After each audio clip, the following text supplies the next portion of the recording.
Y cuimach latsa gromwyd y cant Vincent Van Gogh in seo, agus laudmwyd a chud ealaíne. Tá picture in seo le Vincent Van Gogh os mo chóir, Oíche Réaltach. Agus tá muid a gol a sin a tharraingt agus a phéinteáil in seo in dhéantí in neomh.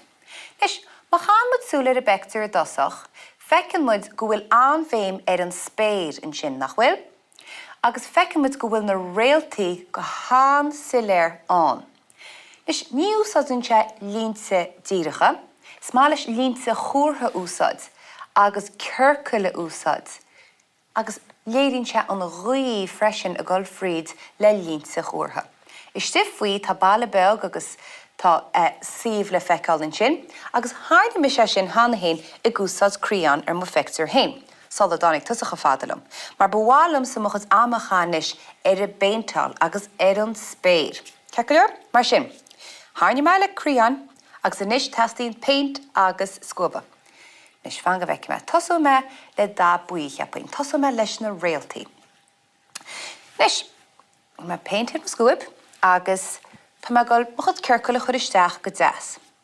Agus ní gágamach sé díreach cosú leis i gán a rinne Van Gogh, is féidir leat iad a chuir in éanaad gur míon le tain, agus iad bra mór, agus cuimre ar de chud línsa chóirtha gúnaí. Ní muid i gur línsa dírecha eiceil. Ceir mé ceann elinn seo, agus an dhealach chuas sa gúine. Nes sé ríist líne chóir choláit. Begur me ceann amháin an tíobh seo. Nis, ag me bhfuim scuib sin, agus sílim go níú me an spéir inis. Mar sin testín dá goram bhfuim. Sa ríist línsa chóirtha bailach ar fad.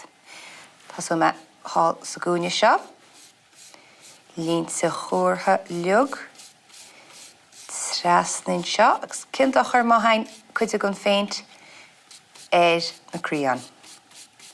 Tras na gcuí seo.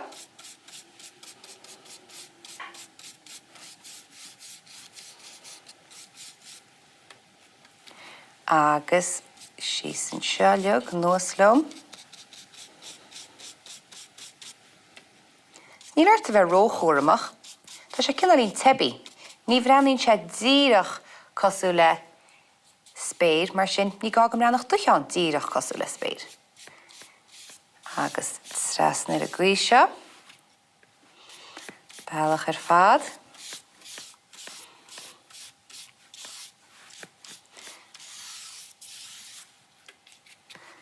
Paint nós in seo. Agus go hálinn.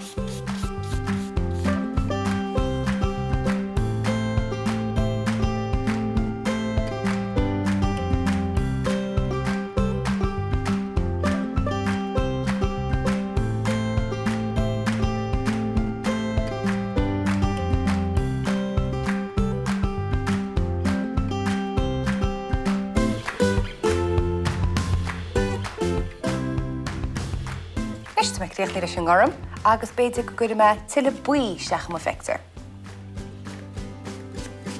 An línsa agus an ghuí tharraingt.